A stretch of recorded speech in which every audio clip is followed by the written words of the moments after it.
Transfer portal season is never over in the modern college basketball era, and a big-time mid-major guard just became available in Boogie Coleman out of Ball State. Will the Zags pursue him? Let's discuss. You are Locked On Zags, your daily podcast on the Gonzaga Bulldogs. Part of the Locked On Podcast Network. Your team every day.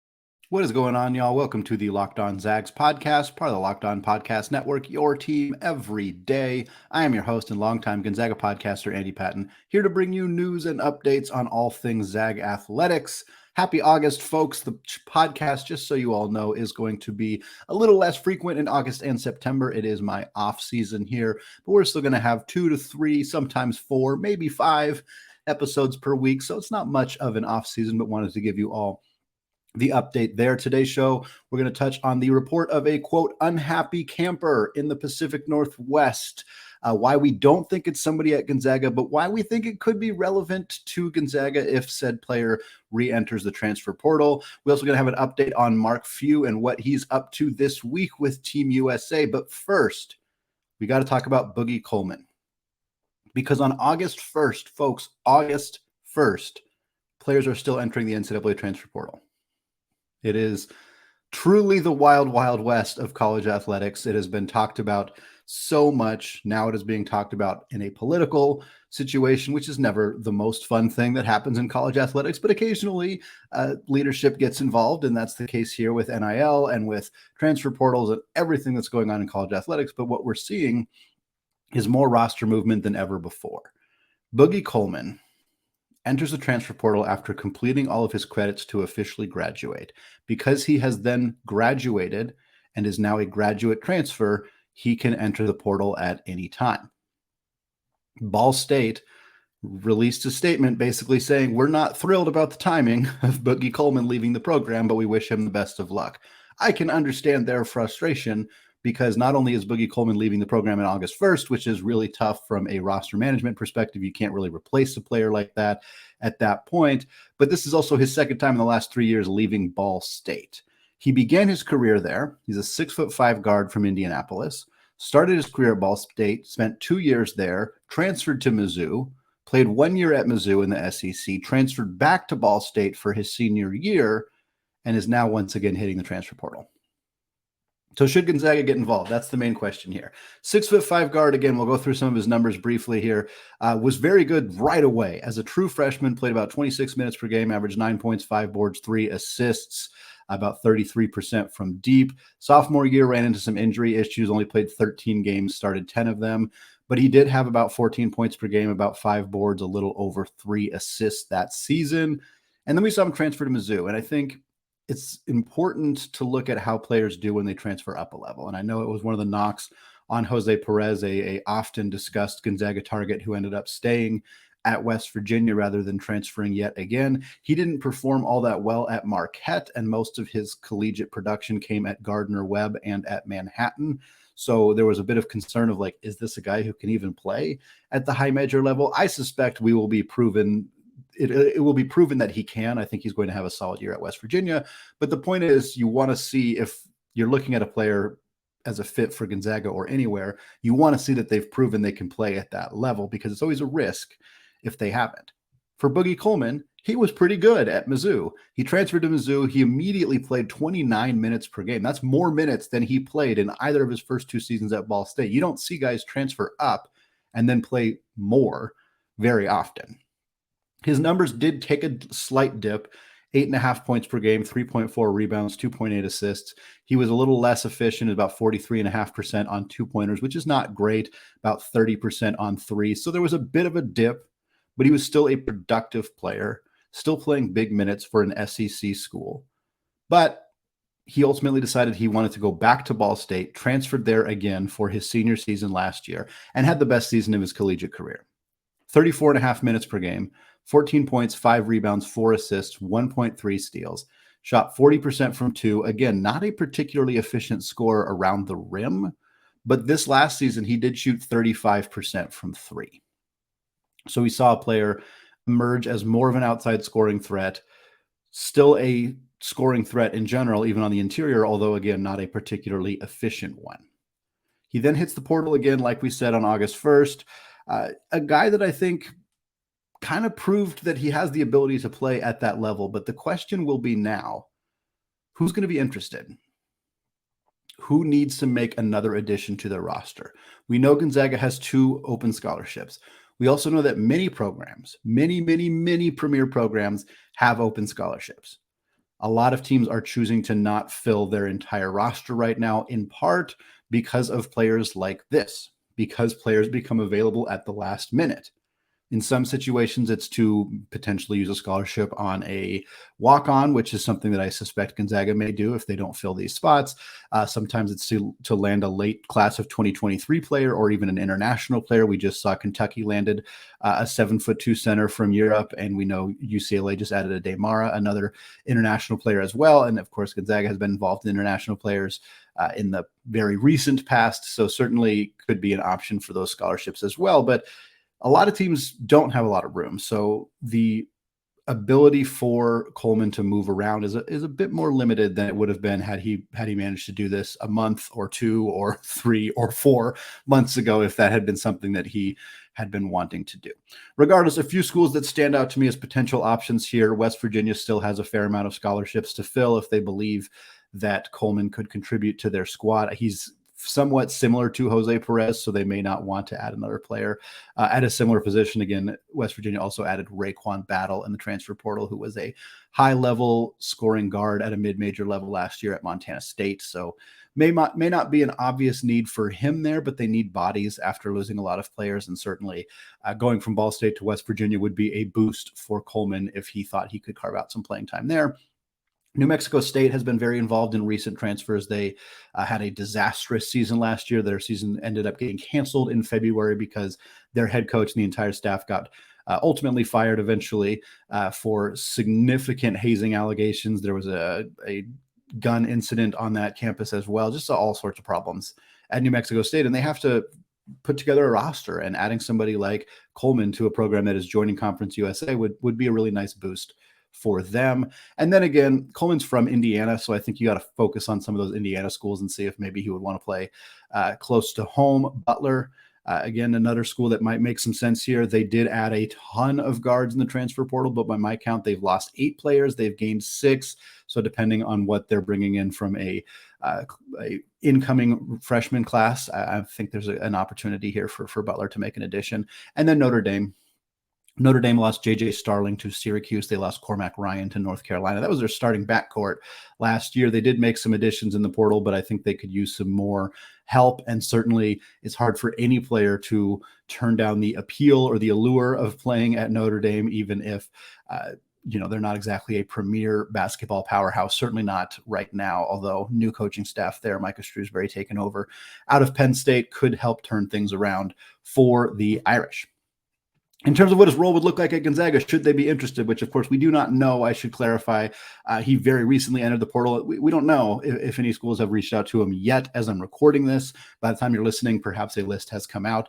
But Gonzaga has been interested in players like this in the past, so it stands to reason that they would continue to be interested in him or in Coleman specifically going forward. He's, again, a 6'5" guard. He would be the 3rd guard on this roster behind Ryan Nembhard and Nolan Hickman. In my mind, he'd probably play a role somewhat similar to the role that Gonzaga had viewed as an option for Jose Perez, for Jeremiah Williams, who transferred to Rutgers, for Joe Toussaint, for Paul Mulcahy. Those guys that they pursued in the portal about a month ago weren't able to land any of them. Eventually, of course, landed Marcus Adams Jr. as kind of a replacement for Alex Toohey, but they never really replaced that Malachi Smith role. Perhaps Dusty Stromer will step into that role. Perhaps Jun Sak-Yeo will be ready to play more minutes at the 3, which could slide Steel Venters down to the 2, which gives them more depth in the guard room. But if they want to really replace Malachi, their options available to them right now have basically dried up. But Coleman is kind of the sort of player that could work there. He's a veteran guy. He's in his final year of eligibility. and he wants to play one more year with a chance to compete in the NCAA tournament, make a Sweet 16 run, Elite 8 run, etc. Gonzaga's had plenty of players like this in the past. Malachi Smith was basically this. Rasir Bolton spent 2 years at Gonzaga, but effectively the same type of player. Admon Gilder, Ryan Woolridge. Like, these are the kind of players that Gonzaga has landed in the transfer portal in the past. The big question for Coleman is how he translates defensively. Can he be a lockdown perimeter defender for Gonzaga? If he's coming off the bench, can he come in and straight up lock down guys like Tyler Robertson? You know, guys like Mongolian Mike, the new point guard at San Francisco, who's going to be a load. He's going to be a difficult player for teams to handle. Aiden Mahaney at St. Mary's. Like, can he come in and play good defense on those guys? Because that's a key thing that Gonzaga is missing from the roster right now. You lose Hunter Salas, that really hurts. Even Smith and Bolton, losing those two guys, veteran guys who knew how to play defense at this level. So if the Zags feel that Boogie Coleman can be a defensive presence while being at least an adequate three-point shooter off the bench, I think you got to make the call. You got to use one of those scholarship spots, bring in a guy who can fit into that rotation a little bit. Yeah, it cuts into Dusty Stromer's minutes, maybe cuts into Jun Sok Yo or even Steele Venters' minutes, depending. Maybe cuts into Nolan Hickman's minutes. Who knows exactly how this could shake out. But I think if you have an opportunity to add a guy who can contribute in that way, I think you got to at least make the call and give him a look. Well, reports have surfaced that there's a transfer who is an unhappy camper in the Pacific Northwest. Who might it be? What might it mean for Gonzaga? All that coming up after a word from today's sponsor, LinkedIn Jobs. These days, every new potential hire can feel like a high-stakes wager for your small business. You want to be 100% certain that you can have access to the best qualified candidates available, and that's why you have to check out LinkedIn Jobs. LinkedIn Jobs helps you find the right people for your team faster and for free. It is so easy to create a free job post, and then you just add the job and the purple hashtag hiring frame to your LinkedIn profile to spread the word that you're hiring. Simple tools like screening questions make it easy to focus on candidates with just the right skills and experience so you can quickly prioritize who you'd like to interview and ultimately hire. And let's be honest, the right team member can have a positive and measurable impact on your business. This is why small businesses rate LinkedIn Jobs #1 in delivering quality hires versus the leading competitors. LinkedIn Jobs helps you find the qualified candidates you want to talk to faster. Post your job for free at linkedin.com/lockedoncollege. That is linkedin.com/lockedoncollege to post your job for free. Terms and conditions do apply. Folks, I want to thank all of you for making Locked On Zags your first listen or your first watch of the day. Shout out to those everyday listeners checking us out on YouTube as well. We got one more fun show coming your way later this week. We're going to talk more conference realignment, what it could look like for Gonzaga, and explore some maybe alternative or unique options in the realignment space. Before we get to that, though, we got to continue our conversation here looking at the very late but still active transfer portal. We talked about Boogie Coleman in that first segment. Here we're going to talk about a report that came out on Twitter from Twitter user Trilly Donovan. Those of you who have been on Twitter, have been active on Twitter this offseason, you probably know who Trilly Donovan is, or at least you know about the account. Nobody actually knows who Trilly Donovan is, but it is an account that has a lot of success of making predictions or getting sourced information about transfers, teams that might be involved in players. That Trilly Donovan, the account, was who kind of broke that Ryan Nembhard was actually leading Gonzaga and not Arizona. I believe that they also broke the Graham EK news as well, although that had been kind of teased prior to that. Regardless, this is somebody who is a somewhat reliable source in this industry at this point. Tweeted out a couple days ago, I believe it was on Monday, maybe on Sunday, that I'm just going to read the quote directly. Quote, rumors of an unhappy camper at his new home in the Pacific Northwest per multiple sources, hearing his former school closed the doors behind him too. So when this report came out, a lot of people speculated that it was Marcus Adams Jr. at Gonzaga. Of course, Marcus Adams already comes with that kind of negative reputation, having left Kansas in an abrupt way, the way that he did. I want to be clear. By all accounts, it does not appear that this is Marcus Adams Jr. Marcus Adams Jr. signed with Gonzaga, and it was reported less than an hour after this tweet came out. Don't see why that would have happened if he was truly unhappy in that situation. I've seen some speculation that it is him. I've seen some speculation that it's other players at Gonzaga. None of it really makes sense. People have tried to link it to Ryan Nembhard because Creighton added Stephen Ashworth in the portal. It's not Ryan Nembhard. I would be absolutely stunned stunned. If it was Ryan Nembhard, it's not Graham Ike. Why on earth would Wyoming not want him back if that was the situation? It's not Steele Venters. Like, the player that this is, let's cut to the chase. For those of you on YouTube, you've probably already seen it because it's written on the side of your screen. The player that this is likely referring to is Paul Mulcahy. Paul Mulcahy, Rutgers transfer, was a high-level target for Gonzaga, and many other very high-level programs were interested in Paul Mulcahy. Mulcahy ultimately transferred to Washington, and it was a surprise. People did not expect that to be his landing spot, especially because Washington had already landed Severe Wheeler in the transfer portal out of Kentucky. Severe Wheeler is about 5'9", 5'10", maybe. Very small point guard, very active, great passer, good at getting to the rim. But the fit between Severe Wheeler and Paul Mulcahy, especially in a zone defense setting at Montlake, was odd. People immediately were like, this doesn't seem like it's going to work. UW has added a fair amount of talent to their roster this offseason. In addition to Mulcahy and Wheeler, they also add Moses Wood, the 6'8" kind of stretch four from the University of Portland, who's a very, very good player. They add Anthony Holland from Fresno State, who is also very good, but the pieces don't really seem like they're going to fit all that well. And there's not a ton of confidence in Mike Hopkins as a head coach. And frankly, there shouldn't be based on his track record. He's had some decent seasons, but things haven't been great for UW basketball the last few years, and even longer than that, quite honestly. But I think that it seems like Mulcahy would make a lot of sense here. Rutgers also made additions. They recently added Jeremiah Williams, who was one of the last known targets for Gonzaga in the transfer portal. So if Rutgers adds Williams, they added a transfer from UMass as well, Noah Fernandez. They may be done with Paul Mulcahy. So that kind of makes the sense that the doors are closed for him to return to Rutgers, and he may not be super happy at Washington. There's some rumors that NIL plays a role here.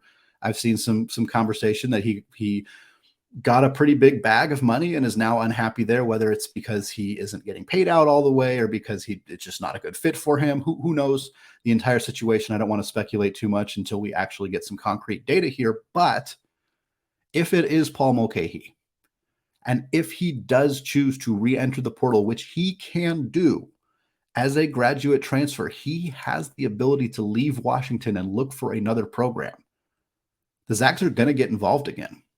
And by all accounts, Gonzaga seemed to be one of the frontrunners for Mulcahy before he chose Washington. I don't know that for a fact, but it seems plausible that Gonzaga would be back in the running to land Paul Mulcahy if he chooses to leave Washington. We won't speculate too much more on this until we actually hear something concrete, but some reminders on who Paul Mulcahy is. He's a 6'6" point guard, big guard. That is very fun. It's something Gonzaga doesn't really have. They have Dusty Stromer. He's a tall guard. He's a very thin guard, and he's a true freshman. I don't know how much Mark Few wants to play him in year one. I have a lot of confidence and belief in Dusty Stromer being a premier Gonzaga player. I'm not as sold that that's going to happen in year one. So if you bring in somebody like Mulcahy, who fits the bill, who is a similar size to Dusty Stromer, you get a mentor for him. How could Dusty Stromer possibly not want to get a chance to learn from Paul Mulcahy and Ryan Nembhard? Man, that is an incredible group of point guards to be in front of you. Mulcahy averaged about 8 and 5 last year at Rutgers. Not elite numbers. The 5 assists is pretty darn impressive. He also shot 37% from 3. In a third guard role for Gonzaga, Paul Mulcahy would thrive. It's really easy to see what his role would look like and how he would be such a key piece. He'd probably play more off the ball. I expect Ryan Nembhard to play big minutes for Gonzaga next year, and I don't think Ryan Nembhard is going to spend a lot of time on the floor in an off-ball role. So Mulcahy probably shifts to more of a combo guard role, steals some minutes from Nolan Hickman, steals minutes from Dusty Stromer, potentially takes some minutes from Steele Venters as well, depending on how it all shakes out, similar to what we were talking about with Boogie Coleman. But if the Zags could land Mulcahy, my word, this team would be absolutely stacked next season. Again, he's not even in the portal yet, so it is very, very speculative at this point. He may never enter the transfer portal. This may be a non-story, but it is something to at least cautiously keep our eyes on as Gonzaga fans. And if he does enter the portal, if he does make himself available again, trust me, we're going to talk a lot more about Mulcahy, because quite honestly, Gonzaga is going to be really involved, and it seems like there's a decent chance that his next move is going to be a lot smaller than his move from Rutgers to Washington. He might just move across the state a little bit. Well, we're going to close out the show discussing Mark Few's role with Team USA, who are starting their practices this week in Las Vegas. All of that coming up right after this. Segment 3 here, still Andy Patton, still Locked On Zags podcast, switching away from talking about some transfers, one who is available in the transfer portal in Boogie Coleman, one who is not yet available in Paul Mulcahy, but who could potentially become available considering the rumors about his potential distaste with Washington right now. Regardless, we're moving away from those topics to talk about Mark Few. Mark Few is an assistant coach for the 2023 FIBA World Cup and 2024 Olympic teams for Team USA. He is once again involved with Team USA at the Olympic level. This is not his first time being involved with USA basketball. He was an assistant coach for the 2018 USA national team minicamp. He was an assistant coach for the 2019 USA select team and the 2021 USA select team. He's had some other involvement with Team USA as well, but right now he will be an assistant coach for, again, that 2023 FIBA World Cup and the 2024 Olympic squad. The other coaches on that stack or on that list is a really, really stacked group of coaches. Steve Kerr, of course, the head coach of the Golden State Warriors. Eric Spoelstra, shout out University of Portland graduate Eric Spoelstra, who is, of course, the longtime head coach of the Miami Heat, as well as former Los Angeles Clippers head coach Tyronn Lue. All of those guys are going to be coaches alongside Mark Few with this Team USA roster. They're starting practices this week in Las Vegas. And I wanted to read the quote here from Mark Few talking about why he wants to get involved and how he feels about getting involved with this year's team. This quote is from back in February when he first got invited to do this. So it's an old quote, but one we haven't shared on Locked On Zags, and I think a fun one. Here it is. I feel this is as high of an honor as you can get when you're coaching. To represent your country and to be able to do it with the greatest players and coaches in the world is truly special. I've worked with USA Basketball all these years. They are an incredible group of people, and I'm so grateful for this opportunity. Being a part of USA Basketball is something I've really enjoyed doing. It's been a great professional development piece for me, and I am very excited for this. Hard not to be. I think if you're being a head coach at a program that makes the Final Four, makes the national championship, leading a program like Gonzaga, I mean, you've reached so many pinnacles, and people could say, oh, he hasn't coached at a high major program. He hasn't been an NBA coach or whatever, but like to lead a program like Gonzaga from irrelevance to incredible brand recognition, to also be a longtime member of Team USA's coaching staff. I mean, that's about as high as you can get. Like that's about the pinnacle that you can reach for Mark Few. And that's kind of what he's saying here is like, this is as high of an honor as I can get, and certainly he'd probably want to head coach the team, but what an accomplishment for Mark Few to be in this position, to be in these conversations, to be coaching these players.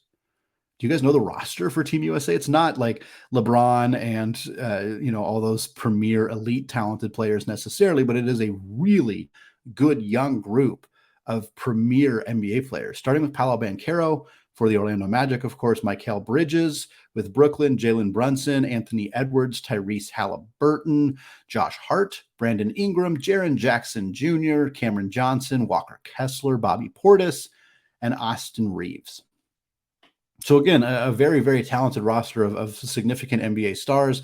They have a 5-man alternate roster as well for guys who could be replaced and added onto that roster if need be. Chet Holmgren is on that kind of alternate roster. So of course, somebody that Gonzaga and Mark Few have a lot more familiarity with, but still really cool to see Mark get a chance to work with these guys. In terms of how it impacts Gonzaga, hard to say. Anytime you're away from your team and doing something else, especially in the modern era, you're just away from the team. Gonzaga's pursuit of Boogie Coleman or re-pursuit of Paul Mulcahy may have to happen with Mark Few, making virtual calls from Las Vegas or even in Spain, where they're ultimately going to go after this upcoming week. So is that a big deal? Not necessarily. I think for Mark Few, doing this and getting this opportunity is more important than some of that stuff. And Gonzaga's assistant coaches can do some of that recruiting. And again, I don't think they expected to still be trying to add to the roster in August. That is the nature of the beast in college basketball in the year 2023. First game for Team USA is August 7th at T-Mobile Arena. Then they head to Spain. They will also spend some time in Abu Dhabi as well. Again, very cool to see this. Maybe, and we talk about what it means for Gonzaga in more of a negative light, but, Paolo Banchero knows people who are still in college. Walker Kessler probably knows people who are still in college. Like, from a transfer portal perspective, Mark Few making connections with these players, it doesn't hurt. Mark Few, of course, already had connections with Paolo Banchero. He recruited him out of high school. Like, they've known each other for a really long time. There are certainly other players on this roster that Mark Few has known for a long time, whether from recruiting them, whether from previous Team USA experience, whether from just being premier known people in the basketball world. It's, I think Mark Few has made connections to as many people as he possibly can, but connections never hurt. Never hurts. Who knows? 2 years from now, a year from now, a month from now, a player could enter the transfer portal that played with Banchero in high school, or played with him on a select team in some capacity. Perhaps that helps Mark Few and the staff make a connection there. You never know. You never know. Those things could absolutely happen. But I'm excited for Mark Few. It's always cool to see him get this opportunity. And I think once again, we're going to see him have a lot of fun with this team and hopefully bring back some of the stuff that he learned from Kerr and from Lou and from Spoelstra and bring it back to Gonzaga's basketball team this upcoming season as they prepare for what should be another fantastic year in Spokane.